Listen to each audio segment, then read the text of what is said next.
নমস্কার, স্বাগত খবরের ডায়েরিতে। ত্রয়োদশ রাজ্য বিধানসভার সপ্তম অধিবেশনের প্রশ্নোত্তর পর্বে উঠে এলো অনেক গুরুত্বপূর্ণ তথ্য। বিভিন্ন ইস্যুতে সরকার ও বিরোধীদের ভূমিকা মিডিয়ার নিক্তিতে যাচাই করলেন রাজ্যবাসী। সব মিলিয়ে সৃজনশীলতার দাবি ছাড়িয়ে অনির্দিষ্টকালের জন্য মুলতবি হলো চলতি বছরের বাজেট অধিবেশন।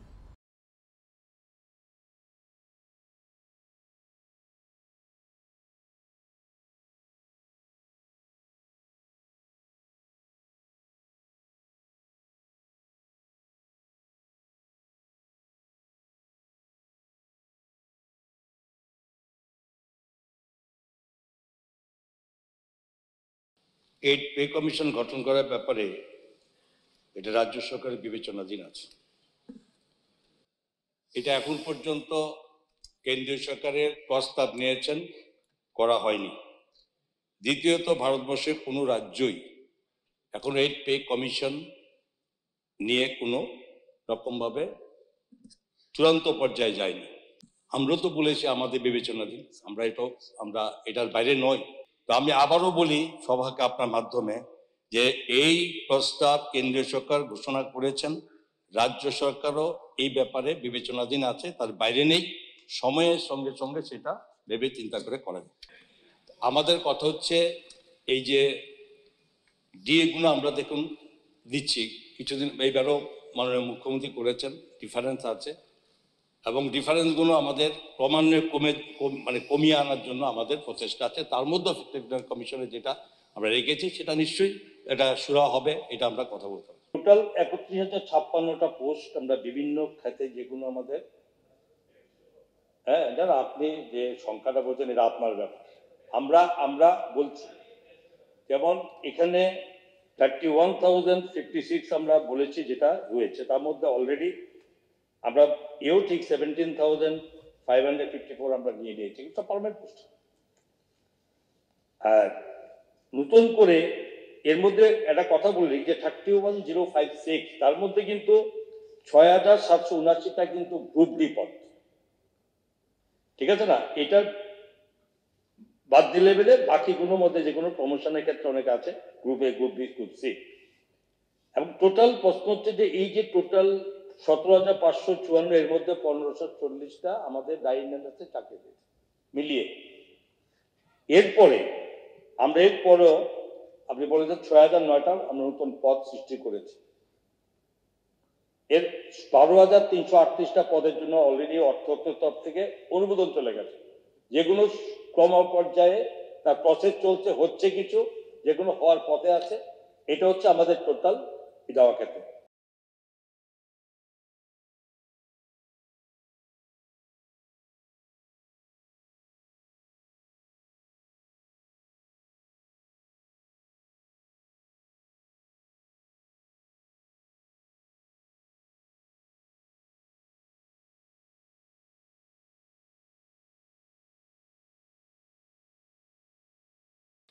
টিটিএডিসি স্কুলের শিক্ষক স্বল্পতা দূরীকরণের জন্য বুনিয়াদী শিক্ষা অধিকার থেকে এখন পর্যন্ত পর্যাপ্ত সংখ্যক আমাদের ত্রিপুরা সরকারের তরফ থেকে, অর্থাৎ আমাদের এডুকেশন ডিপার্টমেন্ট থেকে ডেপুটেশন দেওয়া হয়েছে এবং বর্তমানে ডেপুটেশনে এখানে শিক্ষকদের সংখ্যা 709।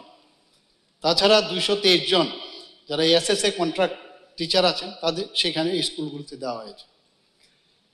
জাতীয় স্তরের প্রাথমিক বিদ্যালয়গুলোতে যে ছাত্র শিক্ষকের যে অনুপাত, সেখানে দেখা গেছে 21:1 এবং এটা প্রাথমিক বিদ্যালয়গুলোতে। এবং উচ্চ বুনিয়াদিতে ছাত্র শিক্ষকের অনুপাত হচ্ছে 18:1। কাজেই রাজ্য স্তরে এই অনুপাত প্রাথমিক স্তরে 17:1 এবং উচ্চ বুনিয়াদী স্তরে সেটা 15:1। টিটিএডিসি পরিচালিত বিদ্যালয়গুলোতে প্রতি 9 জন ছাত্রের নিরিখে একজন, মানে 9:1। কাজে অনেক বেশি শিক্ষক শিক্ষিকা এখানে আছে। 302টি স্কুলে একজন করে শিক্ষক রয়েছে, অথচ শিক্ষক কিন্তু প্রচুর। কাজে এখানে রিঅর্গানাইজেশন করতে হবে, তাতে অনেক জায়গায় শিক্ষক স্বল্পতা যেটা আছে সেটা কিন্তু রিঅর্গানাইজ করলেই হবে। যে টোটাল যে 22, 23, 24 যদি আমি বলি, এখান পর্যন্ত গাঁজা যদি আমরা সিজ করে থাকি, টোটাল এখন পর্যন্ত আমার কাছে যা আছে প্রায় 1,54,658 মানে কেজি। কফ সিরাপের বোতল এখন পর্যন্ত দেখা গেছে 5,82,100। তো এই সংখ্যাটা আমি বলছি, মানে সিজ করার বিষয়টা। আরেকটা হচ্ছে ট্যাবলেটের মধ্যে এখন পর্যন্ত 25,62,791 ট্যাবলেট, মানে এটাকে বাজেয়াপ্ত করা হয়েছে। ত্রিপুরা সরকার মেডিকেল শিক্ষা দপ্তর ত্রিপুরা মেডিকেল কলেজ কর্তৃপক্ষকে নির্দেশ দিয়েছে। আসলে তো আমি ঘটনাটা যখনই জেনেছি, সাথে সাথে আমি স্বতঃপ্রণোদিত হয়ে কিন্তু বিষয়টা আমি মানে খুব সিরিয়াসলি দেখার জন্য আমি বলেছি, এবং সেই অনুযায়ী কিন্তু ক্রাইম ব্রাঞ্চ সেটা হাতে নিয়েছে, ওরাও এফআইআর করেছে। তো এখন কিন্তু তদন্ত চলছে। আমি বললাম কাউকে স্পেয়ার করা যাবে না, nobody will be spare. Agartala শহরের জন্য স্মার্ট সিটি মিশনের মোট প্রকল্প হচ্ছে 541.04 করোড়। এখন পর্যন্ত স্মার্ট সিটি মিশনের অধীনে কেন্দ্রীয় শেয়ার হিসাবে 490 কোটি টাকা আমরা পেয়েছি, এবং রাজ্য শেয়ার দিয়েছে 51.04, যা কেন্দ্রীয় রাজ্য সরকারের মধ্যে 90:10 অনুপাতে বিভক্ত। 2022 সনে 112টি মামলা, 2023 সনে 303টি মামলা, 2024 সনে 327টি, অর্থাৎ ইন্ডিয়ান পাসপোর্ট অ্যাক্ট এবং ফরেন অ্যাক্ট, সেই অ্যাক্ট অনুসারে তাদেরকে বিরুদ্ধে মামলা নেওয়া হয়েছে। 2024 সনে অবৈধ অনুপ্রবেশকারী এবং সীমান্ত দুর্বৃত্তদের বিরুদ্ধে আইপিসি 370 নম্বর ধারা এবং বর্তমানে যে বিএনএস, যে ভারতীয় নয়া সংহিতা 2023 আইনের 143(2), সেই ধারাও প্রয়োগ করে কঠোর পদক্ষেপ আমরা এখন নিচ্ছি। মানব পাচার রোধের উদ্দেশ্যে অন্যান্য আইনকারী সংস্থার প্রতি সহযোগিতায় জেলাভিত্তিক এন্টি হিউম্যান ট্রাফিকিং ইউনিটগুলো সক্রিয়ভাবে কাজ চালিয়ে যাচ্ছে। তাছাড়া রেলওয়ে, পুলিশ থানাগুলো এবং প্ল্যাটফর্মগুলোতে নিয়মিত ওরা নজর রাখছে, এবং সংশ্লিষ্ট যে রেল স্টেশন সংলগ্ন যে যানবাহনগুলোতে নিয়মিত চেকিং, রেল ট্র্যাক সংলগ্ন পার্শ্ববর্তী যে জনবসতি আছে সেখানেও কন্টিনিউয়াস চেকিং চালানো হয়। এবং মেইন যে উদ্দেশ্য সেটা হচ্ছে অনুপ্রবেশ রোখার জন্য এবং অবৈধ যারা অনুপ্রবেশ করে তাদের বিরুদ্ধে ব্যবস্থা নেয়।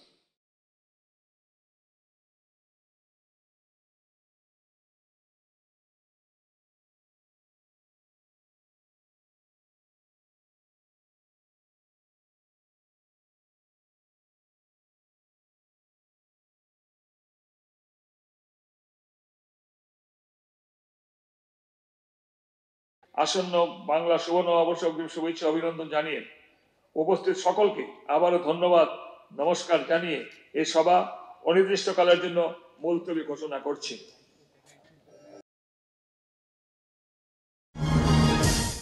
চৈত্রের শুরু থেকেই অস্বস্তিকর গরমে নাজেহাল অবস্থা।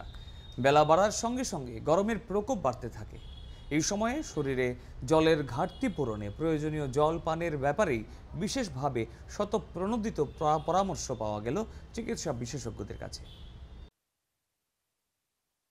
চৈত্রের দাবদাহ শুরু হয়ে গেছে, প্রতিদিন উত্তাপ বাড়ছে। এই সময়ে শরীর ও স্বাস্থ্যকে ঠিক রাখতে গেলে কি করতে হবে, আর এই সম্পর্কিত বিষয় জানতে আমরা এসেছি জিবি হাসপাতালে। কথা বলেছি জিবি হাসপাতালের সুপার ডাক্তার শঙ্কর চক্রবর্তীর সাথে। কি বললেন তিনি, শুনুন একবার। মানে অপ্রয়োজনে গরমে বের না হওয়া, যেটা প্রথম, মানে দুপুর 12টা থেকে 3টা, এই সময় তো হিট সবচেয়ে বেশি থাকে। এই সময়টা যতটুকু সম্ভব ইনডোরে থাকা, আর যাও বেরোতে হলে ছাতা নিয়ে বের হওয়া, যাতে রৌদ্রের প্রখর যে তাপটা সেটা থেকে নিজেকে প্রোটেক্ট করতে পারে। সঙ্গে জল নিয়ে বের হওয়া, যখনই জলের তেষ্টা পাবে জল যেন পান করতে পারে। রিচ খাওয়া, এগুলি অ্যাভয়েড করা। ফ্রুটস জাতীয় জিনিস, শাকসবজি, এই সমস্ত জিনিস বেশি বেশি করে খাওয়া।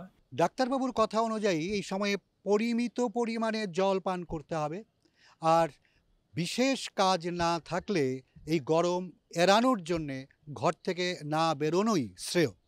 আমরা কথা বলেছি জিবির ডেপুটি সুপারের সাথে, উনিও ঠিক একই কথা বললেন। শুনুন একবার উনি কি বললেন। গরমের সময়, দাবদাহের সময় আমাদের শরীর থেকে জল কমে যায়। এই জন্য জলের পান করতে হবে সঠিকভাবে। পুরুষ মানুষ যারা প্রাপ্তবয়স্ক আছেন তাদের অন্তত 3.5 লিটার জল, মহিলাদেরকে আমরা বলি 3 লিটার জল, তারা যাতে নিয়মিত গ্রহণ করেন। এছাড়াও ডাবের জল খাওয়া যেতে পারে। সেই সঙ্গে বাজারে এখন বিভিন্ন ধরনের সবজি পাওয়া যায়, এর মধ্যে জলের পরিমাণ প্রচুর থাকে। যেমন ফলের মধ্যে শসা পাওয়া যাবে। হ্যাঁ, এই জিনিসগুলো আমাদেরকে গ্রহণ করতে হবে। শসা, খিরাই, টমেটো, করলা, উচ্ছে এগুলো। সেই সঙ্গে সাজনা জাতীয় অন্যান্য সবজি পাওয়া যায়। প্রচুর শাকসবজি এখন বাজারে আছে।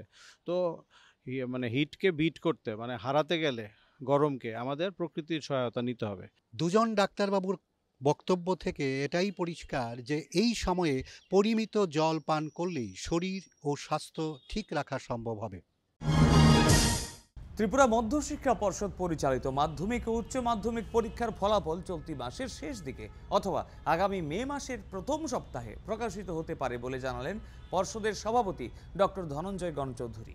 আর সেই লক্ষ্য পূরণে ইতিমধ্যেই শুরু হয়েছে মাধ্যমিক ও উচ্চ মাধ্যমিক পরীক্ষার উত্তরপত্র মূল্যায়নের কাজ।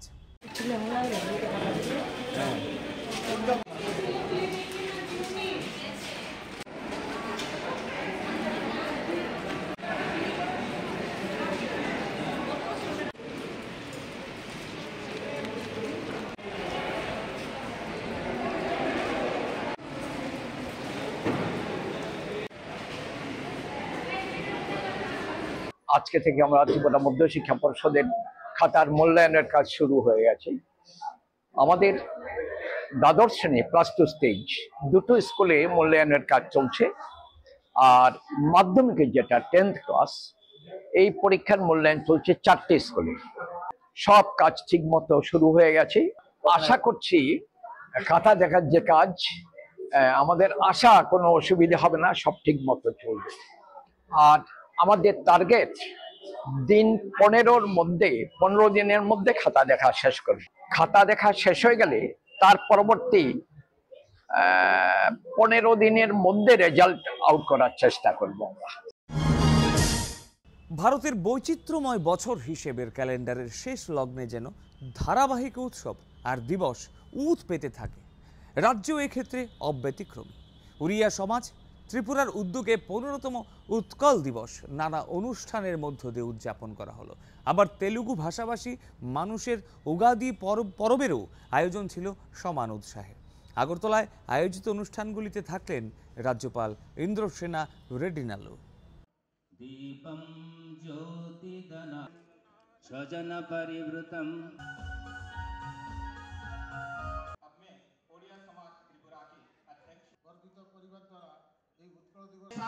हमारे सौभाग्य प्राप्त हुआ।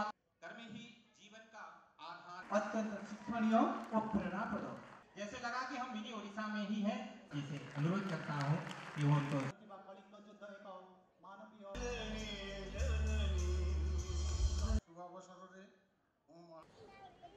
As we commemorate the anniversary of the formation of Odisha, let us reflect on the remarkable journey of this state, a land steeped in history, spirituality, and artistic brilliance.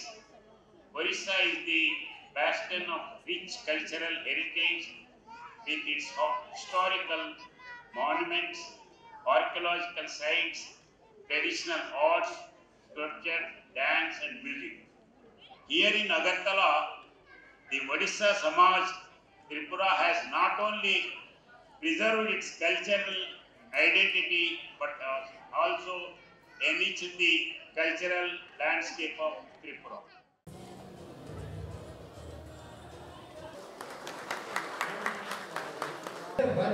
Ravi కనుక సూర్యుడు 39వ సంవత్సరం శ్రీ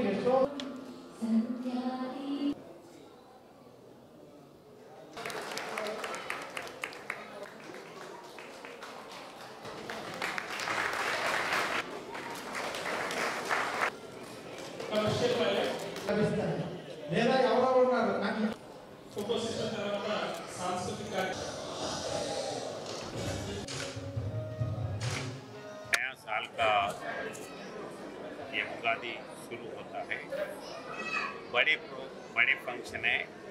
इधर त्रिपुरा में तेलुगु स्पीकिंग पीपल जितने भी हैं वो एक एसोसिएशन फॉर्म करके हर साल तेलुगु कल्चरल एक्टिविटीज़ करते हैं। वो सब लोगों को मिला के एक अच्छा एसोसिएशन बनाए हैं, वो आगे जाने। नया साल है, नया साल देश में उगादी तो सब जगह मनाते हैं और तेलुगु वालों के लिए एक स्पेशल।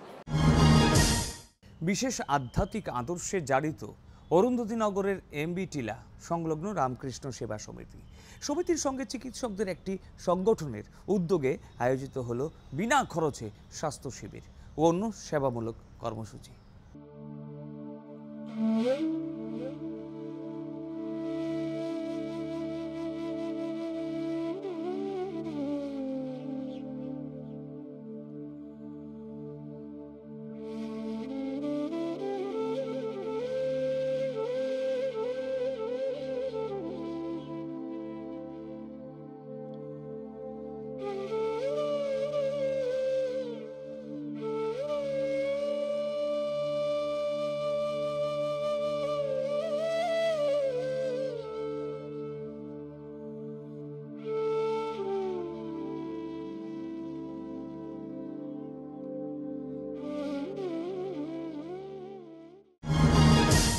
রাজধানীর প্রাণ কেন্দ্র জ্যাকসন গেটের সামনে গড়ে উঠবে 50 শয্যা বিশিষ্ট স্বাস্থ্যকেন্দ্র।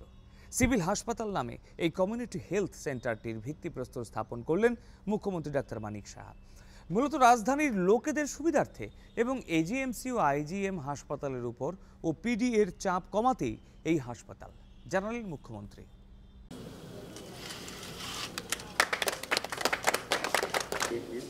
OPD services will be very strong on two shifts. क्योंकि हम मैनेज सामने जाके तो OPD रख सकते हैं। OPD प्लस जो अप्रूवल अगर मिला है जो हमें एक बिल्डिंग का इशू है एनबीसीसी की on the building they are asking যে সুবিধা সেটা এখানকার লোকালিটি তো আছেই, পাশাপাশি এখানকার যারা বিজনেসম্যান আছে আগরতলা শহরের মেইন, তারাও কিন্তু এই ফেসিলিটিস পেতে পারে না, তাদের জিবি বা আইজিএম যাওয়ার দরকার নেই।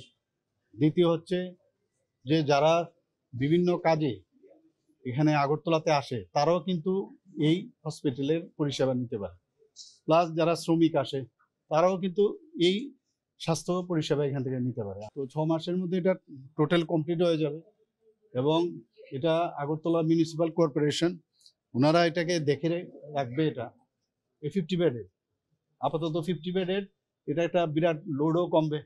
তো 24/7 এখানে পরিষেবা থাকবে, কারণ নার্সরাও থাকবে, অন্যান্য যারা আমাদের স্বাস্থ্য দপ্তরের অন্যান্য কর্মীরা আছে তাদেরও থাকতে হবে।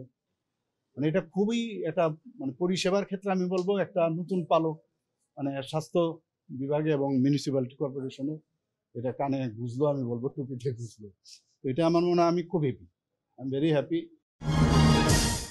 জিবি হাসপাতালের পরিকাঠামো উন্নয়নে উদ্যোগ নিয়েছে রাজ্য সরকার। হাসপাতালে পরিষেবাকে আরও উন্নত করার জন্য বেশ কিছু সিদ্ধান্ত নেওয়া হয়েছে। তৈরি করা হচ্ছে আলাদা স্ট্রোক ওয়ার্ড। উত্তর পূর্বাঞ্চলের মধ্যে একমাত্র আগরতলার জিবি হাসপাতালেই রয়েছে জেরিয়াট্রিক বিভাগ, জানালেন হাসপাতালের চিকিৎসা তত্ত্বাবধায়ক। জিবি হাসপাতালে আলাদা স্ট্রোক ওয়ার্ড তৈরি করা হচ্ছে। উত্তর পূর্বাঞ্চলের মধ্যে একমাত্র আগরতলার জিবি হাসপাতালে রয়েছে জেরিয়াট্রিক বিভাগ। এই বিভাগের পাশে স্ট্রোক ওয়ার্ড তৈরি করা হচ্ছে বলে জানিয়েছেন হাসপাতালের সুপার ডাক্তার শঙ্কর চক্রবর্তী। স্ট্রোকের রোগীদের এক জায়গায় এনে চিকিৎসা পরিষেবা দেওয়াই হচ্ছে লক্ষ্য। অপরদিকে জিবি হাসপাতালে যাতে রোগীদের মেঝেতে শুয়ে চিকিৎসা পরিষেবা নিতে না হয় তার জন্য মেডিসিন ওয়ার্ডটি আরও বড় করা হচ্ছে বলে জানিয়েছেন তিনি। আমরা একটা স্ট্রোক ওয়ার্ডও করছি, যে সমস্ত স্ট্রোকের পেশেন্টরা ছড়িয়ে ছিটিয়ে হাসপাতালে বিভিন্ন ওয়ার্ডগুলিতে থাকেন ওনাদের সবাইকে আমরা এক জায়গাতে নিয়ে আসবো। এতে সুবিধাটা হবে কি, যারা ওনাদের কেয়ার নিচ্ছেন, যে নিউরো সার্জন, নিউরোলজিস্ট, ফিজিশিয়ানস মানে মেডিসিন স্পেশালিস্ট, ওনারা সবাই এক জায়গাতে এসে দেখতে হবে, না হলে বিভিন্ন বিল্ডিংয়ে ওনাদেরকে দৌড়াদৌড়ি করে দেখতে হবে। আর ওই জায়গাটাকে আমরা এমনভাবে তৈরি করছি যাতে স্ট্রোক পেশেন্টের জন্য যা যা আনুষঙ্গিক ফ্যাসিলিটি দরকার এই সমস্তগুলি যেন ওখানে থাকে। মোট এখানে প্রায় 60টার মতো বেড আমরা তৈরি করছি। হাসপাতালের সুপার জানিয়েছেন, বর্তমানে 9টি সুপার স্পেশালিটি ব্লক রয়েছে। রোগীদের পরিষেবা প্রদানের সুবিধার জন্য নতুন সুপার স্পেশালিটি ব্লকে আরও একটি ক্যাথ ল্যাব করা হবে। আরও একটি এমআরআই মেশিন ক্রয় করার জন্য উদ্যোগ নেওয়া হয়েছে বলে তিনি জানিয়েছেন। আমাদের এই যে সুপার স্পেশালিটি 9টা ডিপার্টমেন্ট, এই 9টা ডিপার্টমেন্ট আমরা চালু করেছি ঠিক আছে, কিন্তু এখানে আরও আপগ্রেডেশন দরকার। যেমন আমাদের একটা মাত্র ক্যাথ ল্যাব আছে, তো আমরা আরেকটা ক্যাথ ল্যাবের জন্য অলমোস্ট ফাইনাল স্টেজে এসে গেছে, টেন্ডার কমপ্লিট। তারপরে আমাদের আপনারা জানেন একটা মাত্র এমআরআই মেশিন, হ্যাঁ আগের থেকেই ছিল। আরেকটা এমআরআই মেশিন এই বিল্ডিংয়ে, এই সুপার স্পেশালিটি বিল্ডিংয়ে আমরা করব, নেব। সেটার জন্য আমাদের প্রসেস চলছে। একটা এমআরআই, একটা সিটি স্ক্যান, এক্সরে অবশ্য অলরেডি আছে, তারপরে সোনোগ্রাফিও আছে এখানে, কিন্তু এমআরআই আমরা আরেকটা এখানে করব। জিবি হাসপাতালের সুপার ডাক্তার শঙ্কর চক্রবর্তী জানিয়েছেন, জিবি হাসপাতালে রোগীর পরিবারের লোকজন যাতে রাত্রি যাপন করতে পারেন তার জন্য নাইট শেল্টার তৈরি করা হচ্ছে। রোগীদের পরিবারের জন্য ওয়েটিং শেড তৈরি করা হচ্ছে বলে তিনি জানিয়েছেন। 200 শয্যার শিশু, স্ত্রী ও প্রসূতি বিভাগ তৈরি করা হচ্ছে। এতে 204 কোটি টাকা বরাদ্দ করা হয়েছে বলে জানিয়েছেন তিনি। এটা হবে 200 bedded MCS building.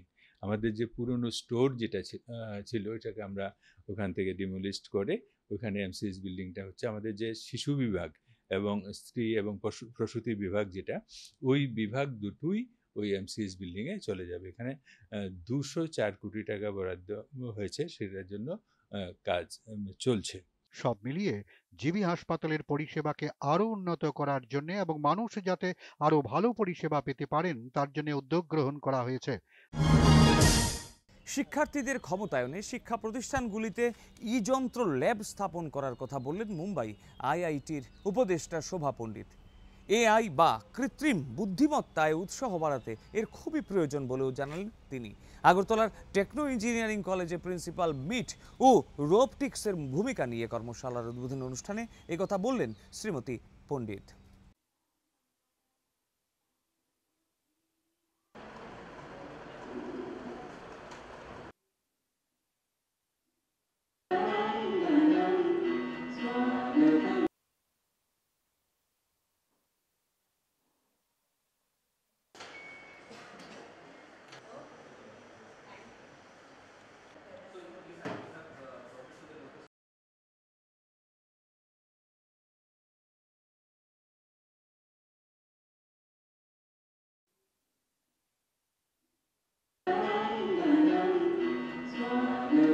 It helps the students to gain experience, learn by doing the engineering through robotics.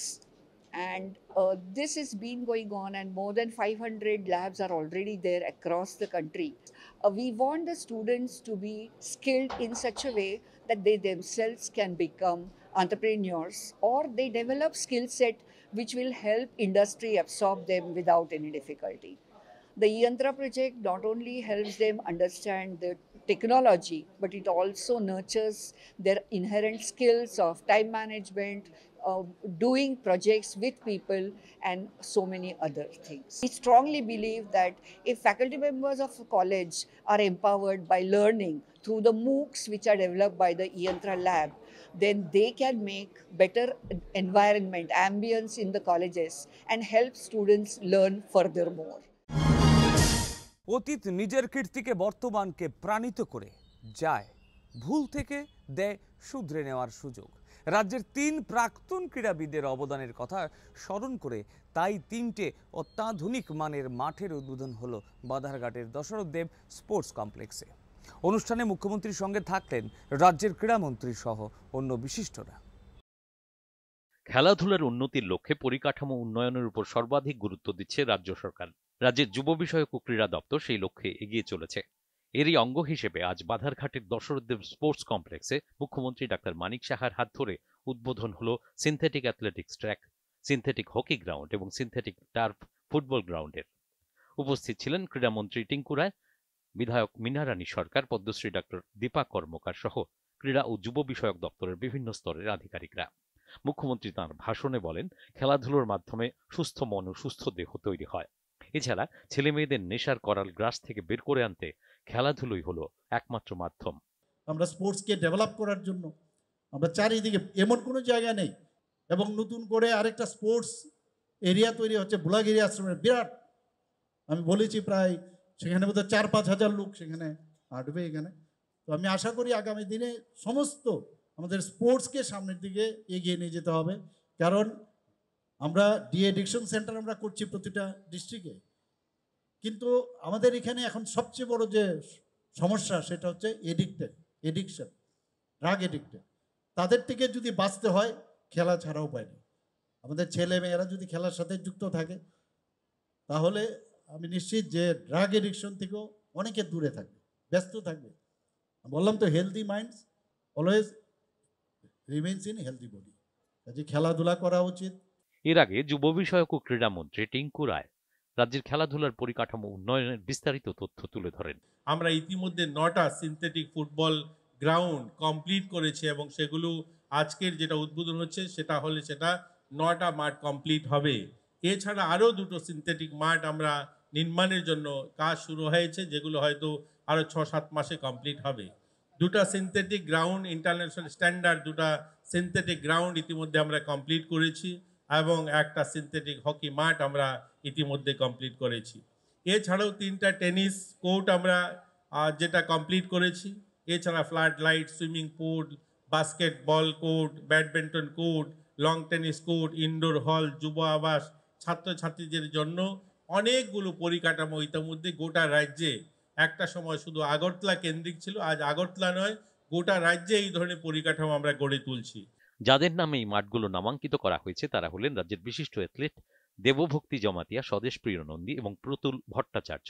অনুষ্ঠানে এই 3 স্বনামধন্য খেলোয়াড়ের পরিবার পরিজনদেরও সম্বর্ধনা জানান মুখ্যমন্ত্রী। অনুষ্ঠানে আজ থেকে রাজ্যের খেলোয়াড়দের জন্য স্বাস্থ্য বীমাও চালু করলেন মুখ্যমন্ত্রী। অনুষ্ঠান শেষে মুখ্যমন্ত্রী এবং ক্রীড়ামন্ত্রী সহ অন্য জনপ্রতিনিধি এবং ক্রীড়া দপ্তরের আধিকারিকরা একে একে 3টি মাঠ পরিদর্শন করেন এবং খেলোয়াড়দের সঙ্গে পরিচিত হন।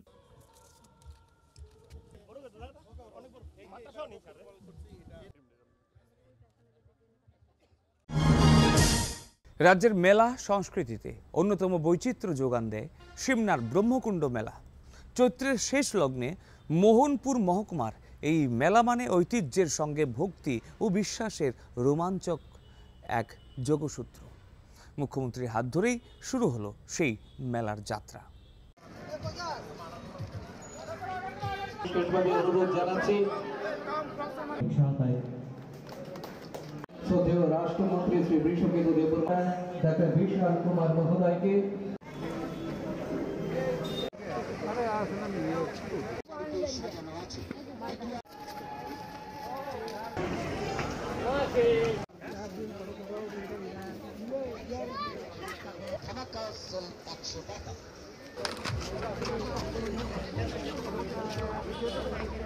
সংস্কৃতি সেটা কিন্তু আবার নতুনভাবে আমরা এখানে দেখতে পাই। অত্যন্ত ভালো। আমরা ত্রিপুরা রাজ্যকে আমরা বলছি যে এক ত্রিপুরা শ্রেষ্ঠ ত্রিপুরা আমরা তৈরি করব, এবং তার ঝলক কিন্তু আমি এখানে আজকে দেখতে পেয়েছি। বিশেষ করে মা বোনদের যে উপস্থিতি সেটা বলার অপেক্ষা রাখে না। পুরুষদের থেকেও আমাদের মা বোনরা, মেয়েরা অনেক বেশি এই ধরনের মেলাতে ওরা কিন্তু আনন্দ উপভোগ করে, এবং এতে করে আমাদের যে ত্রিপুরা রাজ্যের যে কৃষ্টি সংস্কৃতি সেগুলো কিন্তু অনেক বেশি। এই যে আনন্দের মুহূর্ত সেগুলোর মধ্যে কিন্তু আমরা বেঁচে থাকতে চাই, আমাদের সংস্কৃতিকে নিয়ে আমরা বেঁচে থাকতে চাই। আমাদের সরকারও চেষ্টা করছে, বিশেষ করে জনজাতি অংশের যারা, তাদের যে সংস্কৃতি, আমরা সবাই জানি আমাদের ত্রিপুরার যে 19টি জাতি গোষ্ঠী আছে জনজাতি, তাদের কৃষ্টি সংস্কৃতি এত বেশি, কম বললে কমই হবে, যে অনেক বেশি উন্নত মানের। যাই হোক, ঘটনাবহুল আরেকটি সপ্তাহ শেষ হলো। নতুন সপ্তাহে আরও নতুন ঘটনায় জারিত আমরা ফিরে আসব পরবর্তী খবরের ডায়েরিতে। তাহলে আজ বিদায় নিচ্ছি। ভালো থাকবেন, সুস্থ থাকবেন। ধন্যবাদ।